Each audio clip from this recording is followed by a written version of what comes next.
Bonjour les amis! Aujourd'hui, nous allons parler de la moyenne arithmétique qui est une notion de statistique en mathématiques.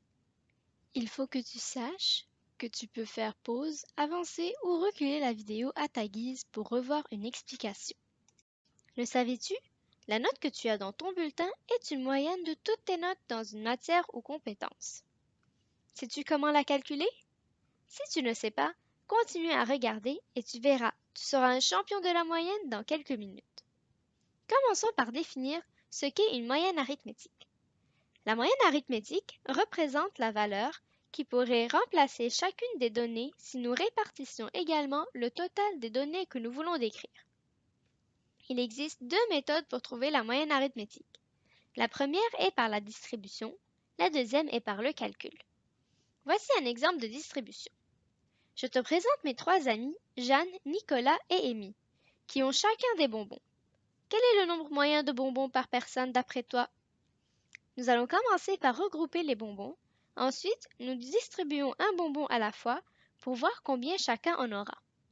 Nous remarquons qu'en moyenne, si nous voulions distribuer les bonbons également, chacun aurait 6 bonbons. Comme tu es en 5e année du primaire, tu es capable de faire des opérations. Donc, la deuxième méthode devra être utilisée pour effectuer tes exercices de pratique. Pour effectuer les calculs, tu auras besoin de tes connaissances en addition et en division. Voici un exemple. Dans le tableau suivant, nous avons recueilli les quantités de neige tombées de décembre à mars. Nous allons commencer par additionner nos données.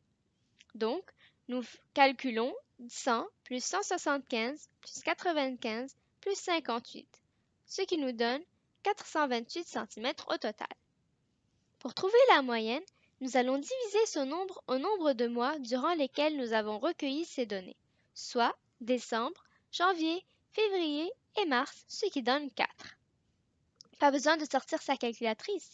Si tu ne sais pas effectuer ce calcul, continue à regarder. Combien de fois j'ai 4 dans 4? Une fois, donc j'écris 1 et j'effectue la soustraction 4 moins 4 qui me donne 0. J'abaisse le 2. Combien de 4 il y a dans 2? Il n'y en a pas. Donc je mets un 0. J'effectue le calcul 2 moins 0 qui nous donne 2. J'abaisse le 8 à côté de mon 2, ce qui nous donne 28. Combien de 4 il y a dans 28? Il y en a 7. Donc j'écris 7. J'effectue la soustraction et nous pouvons remarquer qu'il n'y a pas de reste. Donc le résultat de la division est 107. Donc nous pouvons dire qu'il est tombé 107 cm de neige en moyenne par mois. Maintenant, c'est à toi de jouer. Pratique-toi avec des exercices. Ce travail a été réalisé par Yara Chouiri, présenté à M. Jean Desjardins dans le cadre du cours PPA 3111 Intégration d'éthique 2 à l'automne 2016.